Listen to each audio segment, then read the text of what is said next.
શ્રાવણ માસના પ્રારંભ સાથે કર્મચારીઓએ સોમનાથ મહાદેવ મંદિર ટ્રસ્ટને ચિંતાગ્રસ્ત અવસ્થામાં મૂકી દીધું છે।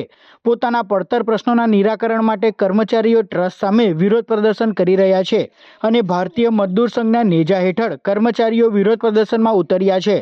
છેલ્લા 15 મહિનાથી તેમના વેતનના સેટલમેન્ટ અંગેનો નિર્ણય ટ્રસ્ટ દ્વારા ટલ્લે ચડાવી દીધો હોવાથી કર્મચારીઓએ ટ્રસ્ટ સામે વિરોધનું શસ્ત્ર ઉગામ્યું છે અને જ્યાં સુધી તેમના પડતર પ્રશ્નોનું નિરાકરણ નહીં આવે ત્યાં સુધી સમગ્ર શ્રાવણ માસ દરમિયાન કાળી પટ્ટી ધારણ કરીને વિરોધ કરશે તેવું જણાવવામાં આવ્યું છે અને તેમ છતાં પણ ટ્રસ્ટ દ્વારા કોઈ ઉકેલ લાવવામાં નહીં આવે તો આવનારા સમયમાં ઉગ્ર આંદોલનની ચીમકી ઉચ્ચારવામાં આવી છે।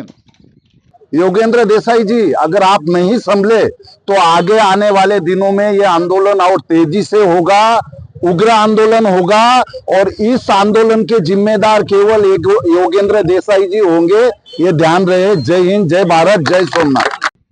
आ तरफ सोमनाथना धारासभ्य विमल चुडासमा અને પ્રદેશ કોંગ્રેસ ઉપપ્રમુખ હીરા જૂટવા પણ કર્મચારીઓના સમર્થનમાં આવ્યા હતા અને વિરોધ પ્રદર્શન કરી રહેલા કર્મચારીઓને યોગ્ય ન્યાય મળે તે માટે આ આજુબાજુના નાગરિકો ધારાસભ્યશ્રી અને મેં પણ એમને ટેકો આપ્યો છે કે તમે જે પણ પદ્ધતિથી લડાઈ કરવા માંગતા હોય એમાં અમે તમારી સાથે છીએ। मैं संपूर्ण रीते ज्યાં ઉપવાસ ઉપર આજે કર્મચારી કાયમી બેઠા હતા એને મારો ટેકો છે। જે રીતે મારી મદદની જરૂર પડે જ્યાં હોય જ્યાં જે પ્રમાણે લડાઈ કરવી હોય હું હંમેશા એમની સાથે રહીશ।